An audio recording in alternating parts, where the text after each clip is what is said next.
looking at the controls, you have your high beam and your low beam. You have your indicator left, indicator right, push in. Some models, like maybe the Kawasaki, you push it down. All right. Some models, like the BMW, you do all manner of funny things. Okay.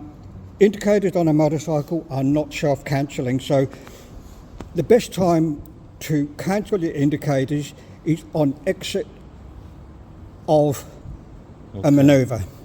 Okay. So you make a turn, and before you hit it and gear up and go away, you have a look at your dash and go, oh, look, we can see the lights on, and we go, or we maybe see the indicators on, and we can see the flashing somewhere, and there's an aid memoir to say, aha, before you get going and forget all about it.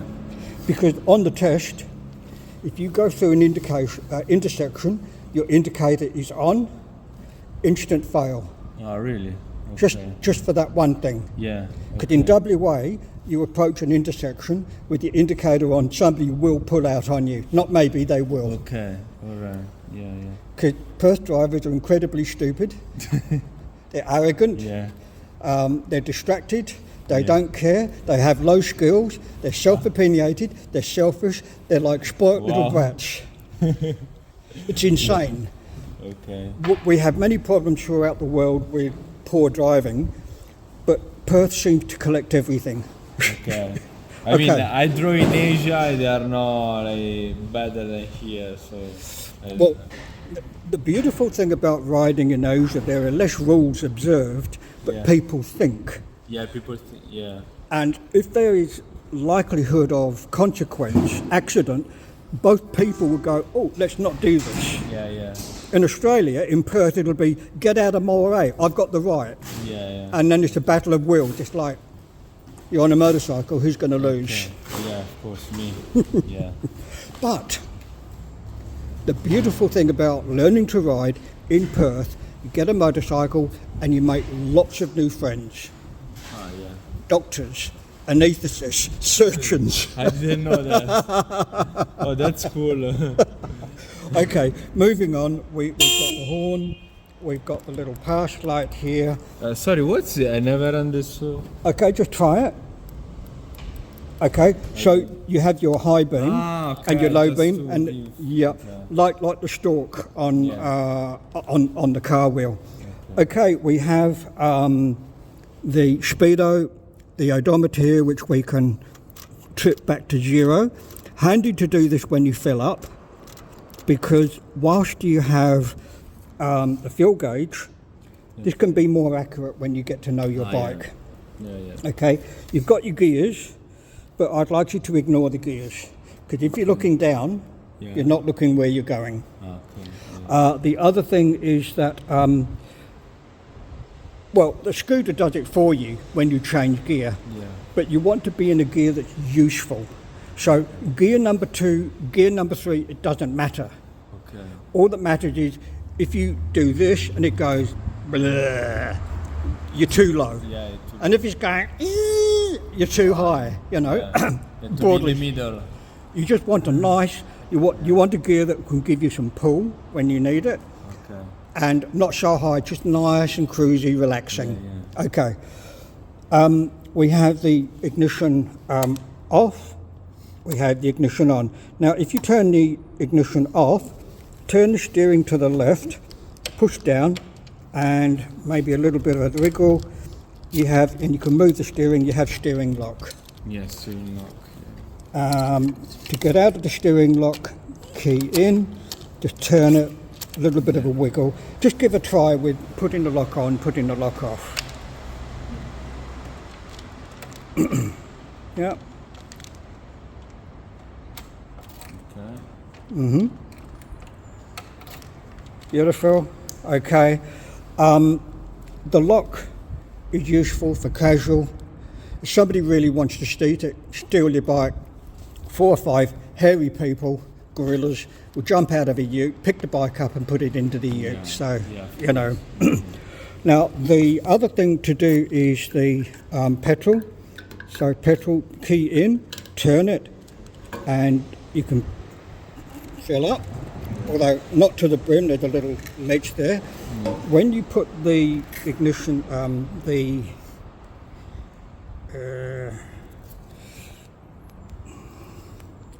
what the hell am I looking at? Oh, sorry, yes. You will see that there is a little arrow that always goes front. So when you want to lock, all you do is push down. You see the key rotates, and you can just pull the key in and turn it off. Okay, have a try that with that one.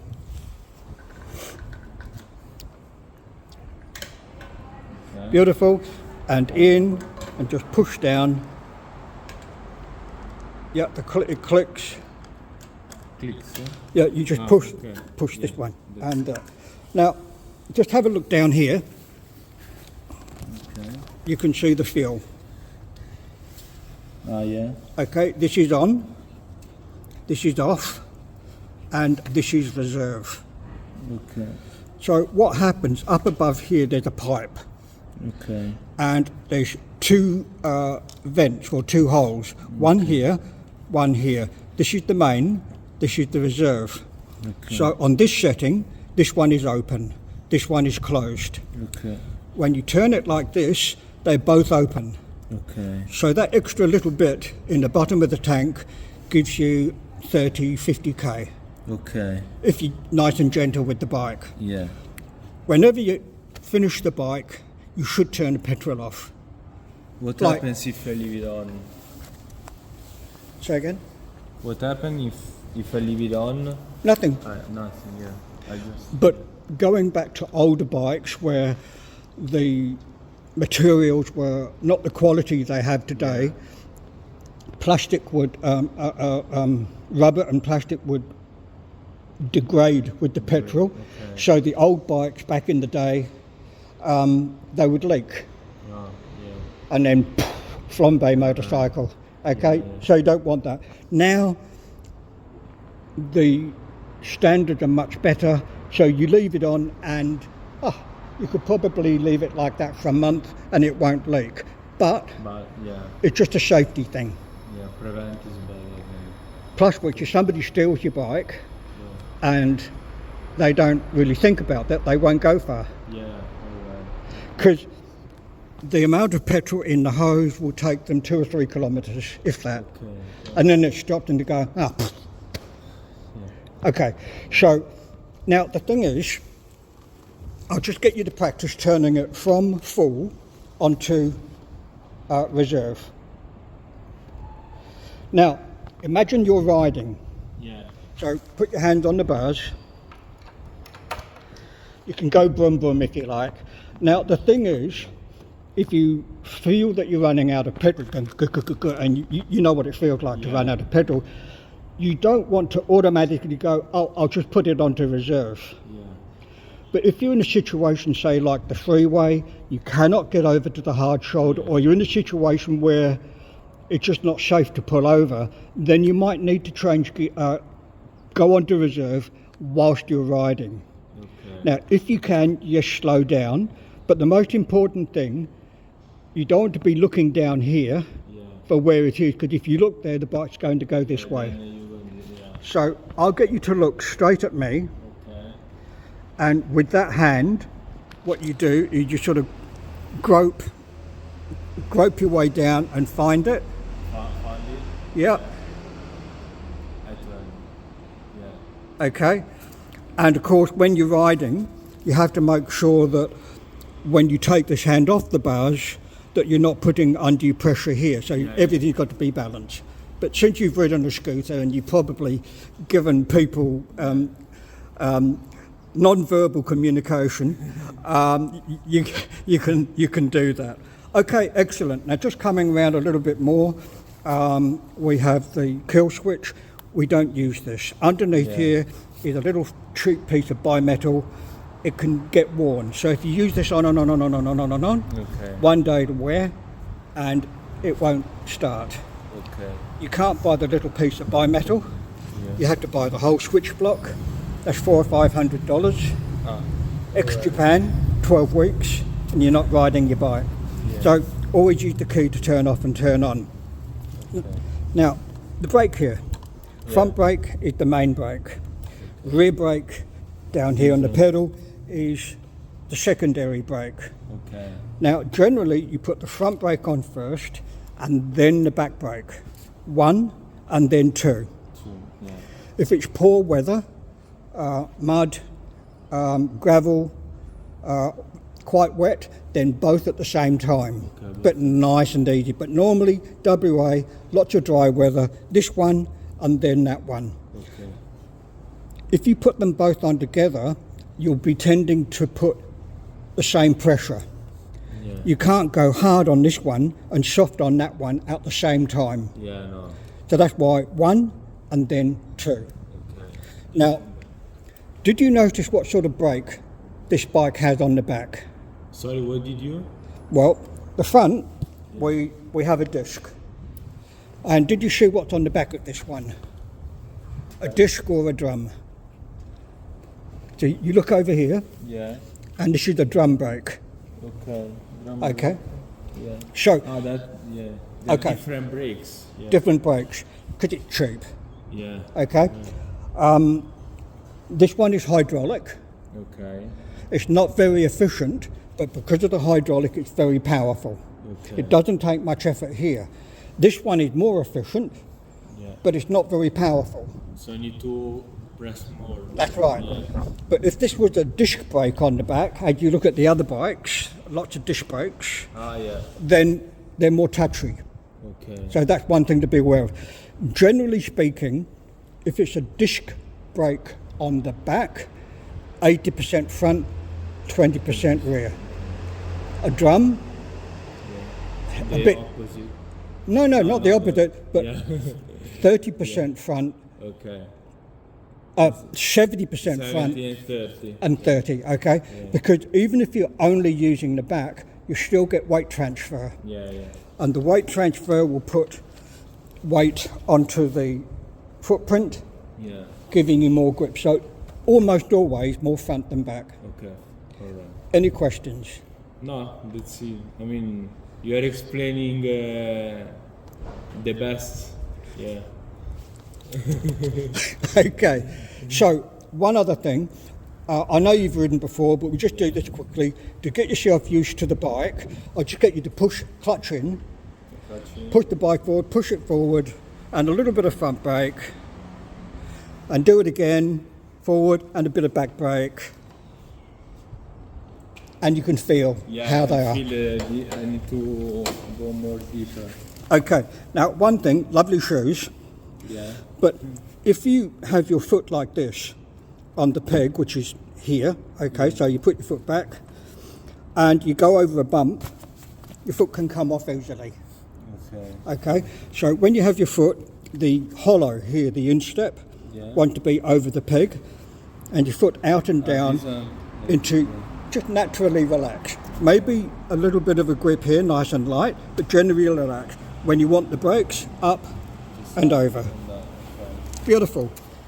Let's have a little bit of a play with the gears. So, yeah, you can, now because it's not synchro mesh, it's a constant mesh, you might need to move the bike backward and forward a little bit, let the clutch out, and just play with the gears up and down. So down in first, so under and push up, and you rock the bike a little bit. Okay. I'll turn this on so you can see the gears. And just play with the gears, push, Yeah. push up. Yep, that's good. Okay. Yep, and again, Okay. and again. Yep, rocking the bike backward and forwards, and down.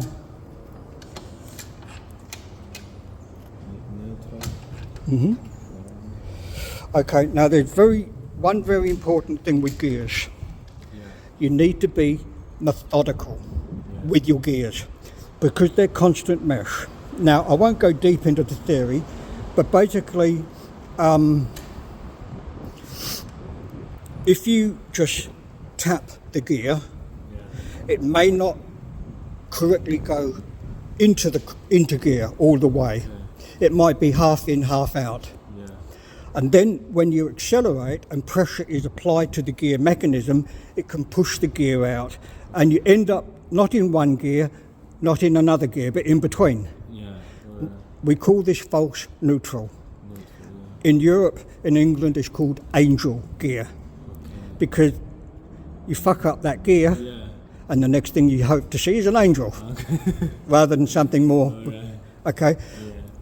The reason it got that name is that people would mess up gear changes when they're in a hurry. Generally, people on a motorbike are in a hurry when they're doing an overtake. Generally, they change gear on an overtake when they've messed up the planning. So they're accelerating, they're passing a car, they realise they haven't got enough oomph. They change gear because they say, shit, there's a car coming. They screw up the gear and they've got nothing. Really? And then bang. Okay, because they don't have the power, they've committed to going in front. It's too late to hit the brakes and go back in, and they don't have any power to go ahead. So what happens if you just with the gear lever, I'll demonstrate here, pretend this is the gear lever. If you just go tap, it can go in and not quite in. So when you do the gear lever, you push it to go into gear and you hold it. And then when the clutch is out, then the pressure comes off. So the sequence is throttle off and clutch in, either all the way in or a little bit in, depending on your experience. The gear lever to the gear you want. You hold it on the gear lever, the clutch comes out, and then the foot off the gear lever. Two things that helps. One is that it helps with the planning. You're not rushing the gear. You're thinking, you're planning, you're being boring, you're being pedantic. Okay? That means it's not gear at the last moment. That's the benefit. The other benefit is that you make sure the gear is secure, and at that point in time, it won't spit out when you most need it. It might spit out later, but that's okay. It won't be in a pressure situation. Now, if it does happen that the gear hasn't quite gone in correctly, the clutch is out, and then you take your foot off the gear lever, what will happen is that when you go to change gear next, the gear will be floppy. And then it goes click, you let the clutch out, and you realise you haven't changed gear. All it's done is seated itself correctly. So you get used to that, and then you go one day, you feel it's floppy, and you just go click, click, and then that's for later. Any questions? No, I was trying to lift the gear. The one, because after the first gear there is neutral. Correct. And then second, right? Right. Now what happened, the gears will act differently if the engine's running and the engine's off. If the engine is off, it's easy to knock it out of first into neutral if the engine's off. But if the engine's running, it's hard to put it into neutral. So what we'll do here, you can see that you're in neutral. You're in neutral, and you can rock the bike a little bit, push it up into second. Yep, and you're up into second. Okay. Now, just put a little bit of pressure down. You're not trying to change into first. You just want to knock it out of second into neutral. There you go.